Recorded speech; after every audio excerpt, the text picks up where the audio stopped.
Who's really the best at 135 pounds?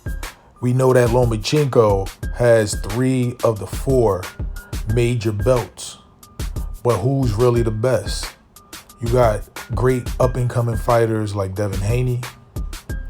You got recently moved up Gervonta Tank Davis. You have Richard Commey, who's established himself at 135. You have Robert Easter Jr., who's had a lot of experience over the last couple of years. You have Mikey Garcia, who hasn't made it official whether or not he's totally and completely leaving 135. You have rising stars like Teofimo Lopez. Who's really the best at 135? And the reason why I ask that is because we all know that Lomachenko have 3 of the 4 major belts. But who did he beat to get there? Who did Lomachenko beat to get to the position that he is today at 135 pounds? And over the next 18 months, 12 to 18 months, we're going to see everybody in a 135-pound division have to prove who they really are, especially Lomachenko. This video is not solely about Lomachenko. It's just about one of the most stacked divisions in boxing today. Lomachenko is the champion. I acknowledge that. But how did he arrive at being the #1 fighter in the 135-pound division? And is it deserving? Lomachenko so far at 135 pounds has fought Jose Linares. Now this is the fight that's coming off of 2 previous fights against Miguel Mariaga and Guillermo Rigondeaux. Rigondeaux being pulled up from 122 pounds. Mariaga, a previous 126-pounder, moving up to fight Lomachenko at 130 for his first fight at that weight.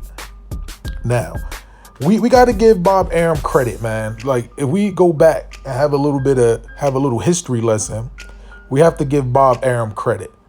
And we don't give Bob Arum enough credit at how he maneuvers and how he guides fighters' career and putting them a lot of times in the best position possible, especially fighters that is on what Dante called the hope list. Now, when you look at Lomachenko declined to fight Rigondeaux at 122 pounds when Loma was at 126. Then he declined to fight Rigo at a catchweight of 124. He moved up to 130, beat a Nicholas Walters that was froze out by Top Rank for 364 days, did not get a fight, then was offered the fight about 8 weeks before he eventually fought Lomachenko. So he was on a 364-day layoff. I know I'm being very redundant before Lomachenko fought him. How could you fight one of the best fighters in the world and Vasyl Lomachenko, which I acknowledge that he is one of the best fighters in the world, if not a top 10, top 5 pound-for-pound fighter? How do you expect to beat a fighter having to lose 40 to 60 pounds, just getting a fight 8 weeks out, 364-day layoff? This is all Bob Arum. I'm not indicting Lomachenko for fighting, a fight having the most advantages, but I am crediting Bob Arum. Now, with that said, let's move back to 135 pounds. How did Lomachenko arrive at being the best or having 3 of the 4 titles, 75% of the major sanctioning body titles at 135 pounds?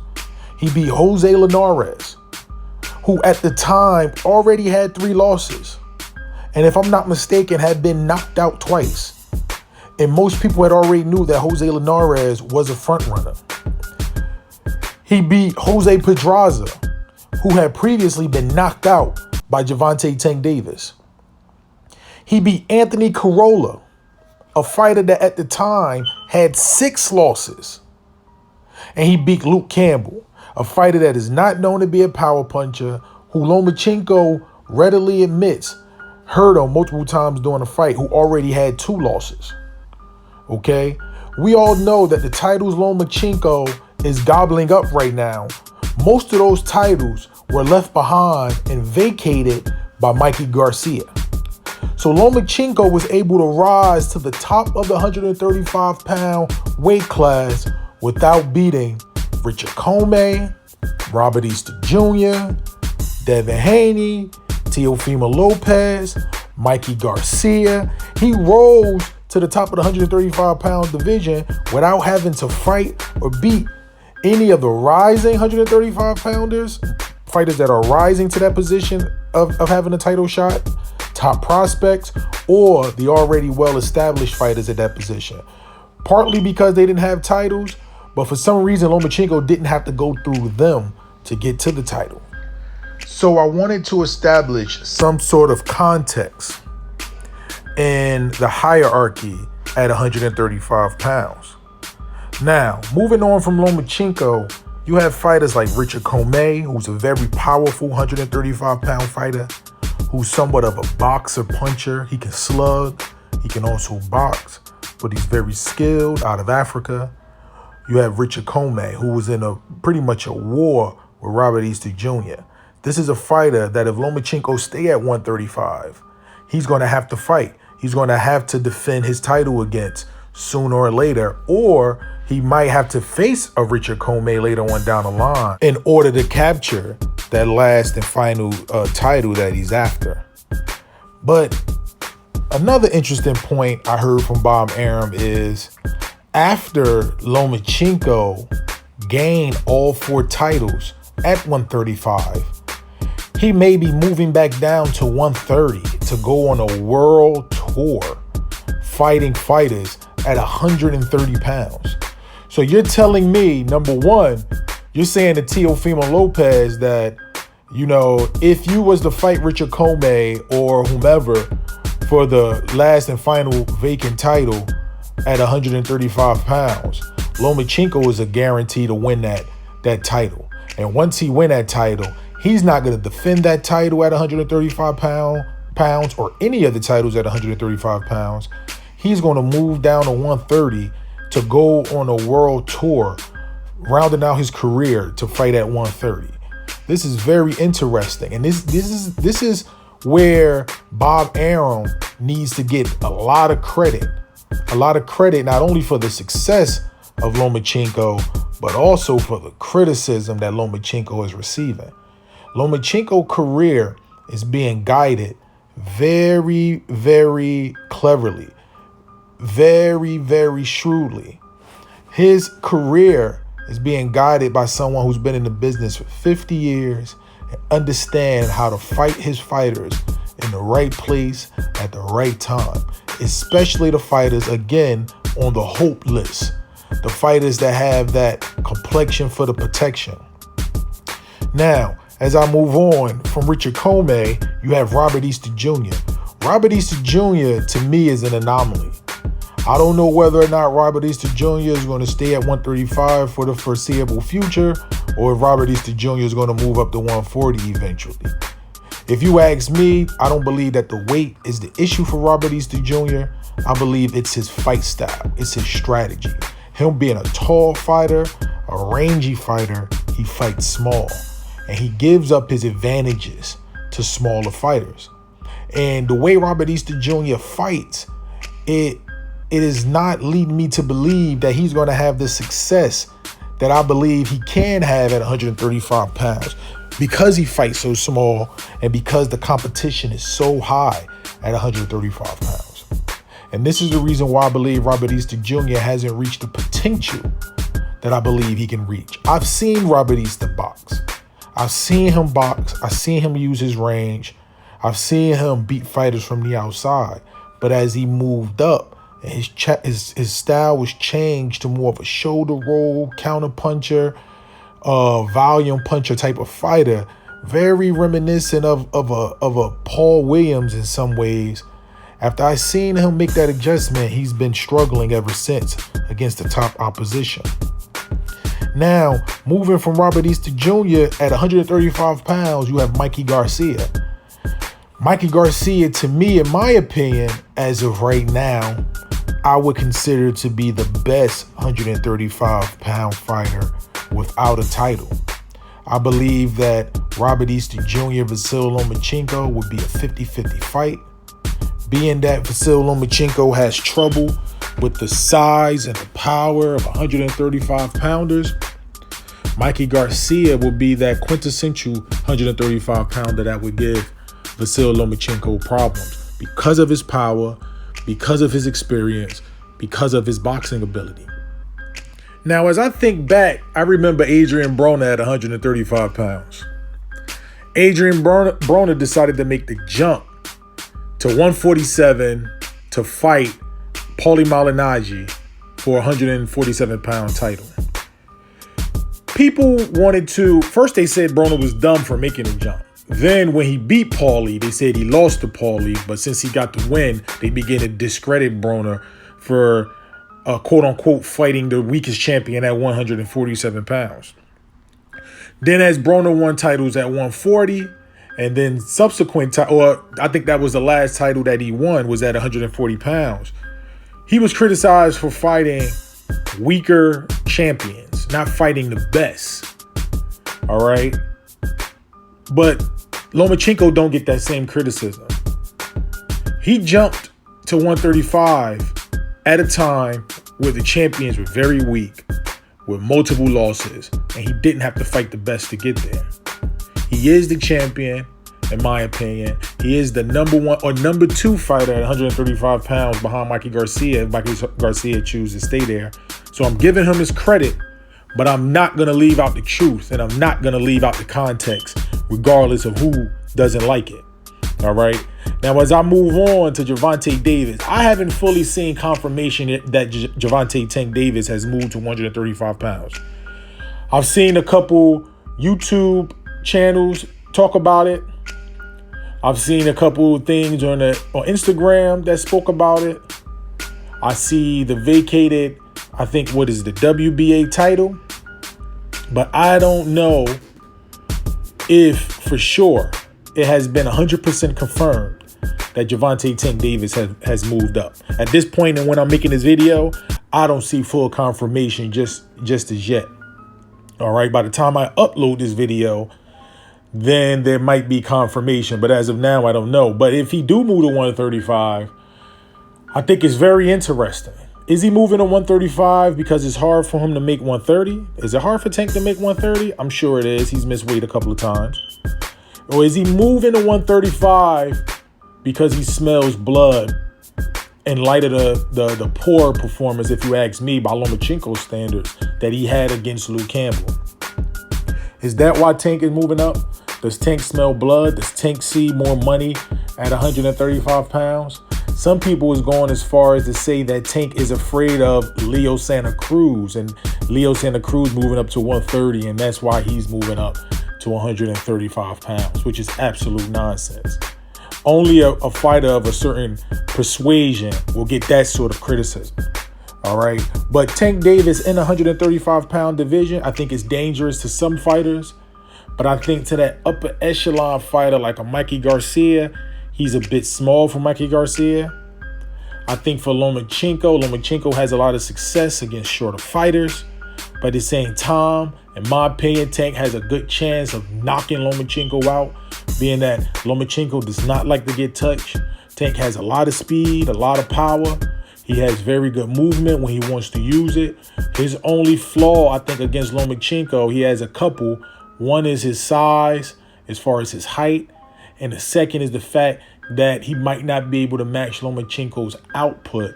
So his options on winning is diminished to maybe just knocking Lomachenko out. I think he'll have a hard time outpointing Lomachenko because of his lower punch output.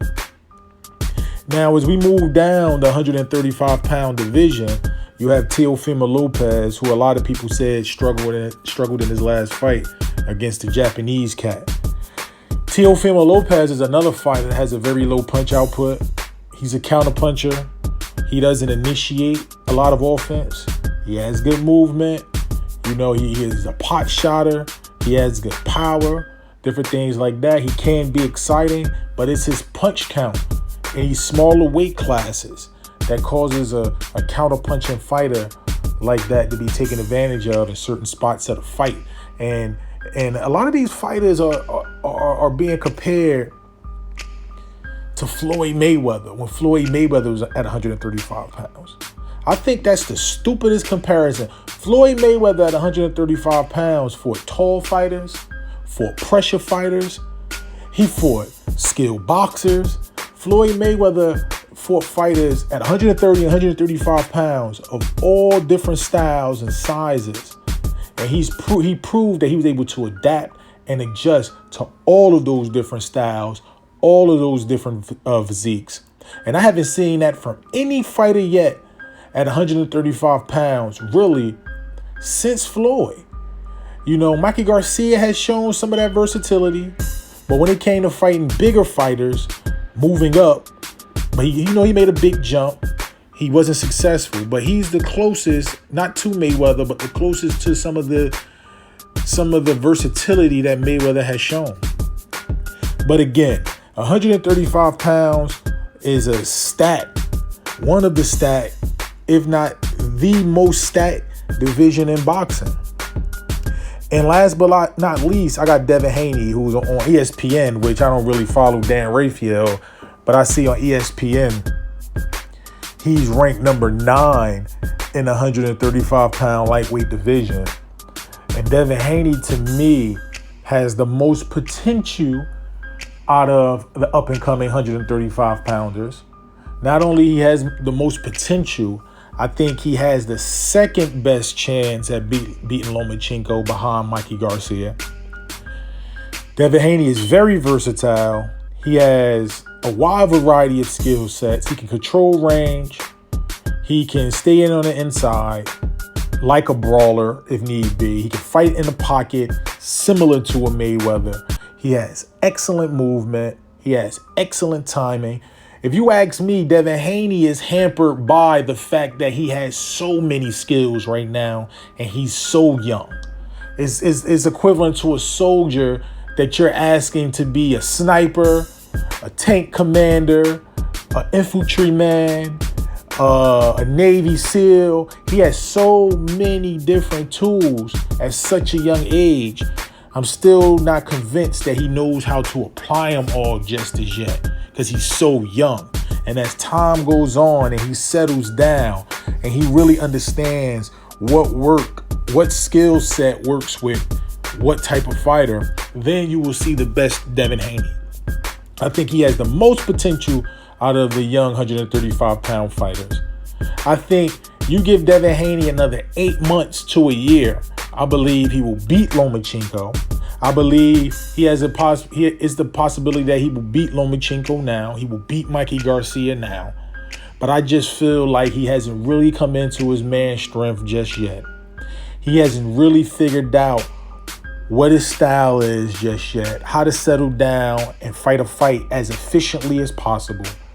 I think he still has a lot of youthful exuberance in his fight style, but he's so skilled and he's so talented. He is the future of that division as long as he can stay there, because he's big for 135 pounds. He's rangy at 135 pounds. He knows how to use his jab. He throws a very educated jab. I believe he is one of the future best at 140 pounds, which is not to say much. I believe he'll beat a lot of 140 pounders now, if not for their power as far as their weight and their sides and them being comfortable at 140 pounds. But I also believe that Devin Haney will ultimately be a top fighter at 147 pounds. He's so young, these things are yet to be seen. But now at 135 pounds, I think Devin Haney is probably a year away from taking over that division completely, And now people are starting to speak about Lomachenko's decline, his wear and tear. I hear Joe Tessitore speaking about his wear and tear, making up excuses already about the reasons why he's taking so much punishment. But if you look at the Mariaga fight, he was hit a lot. If you look at, the Pedraza fight, he was hit a lot. Either you're gonna say he's exciting and you like his fight style and he moves like this and he does that, or you're gonna say, he gets hit, he takes chances, he's not really the Matrix. Which one is it? Is he the Matrix or isn't he the Matrix? But like I said, the 135-pound division is one of, if not the most stacked division right now.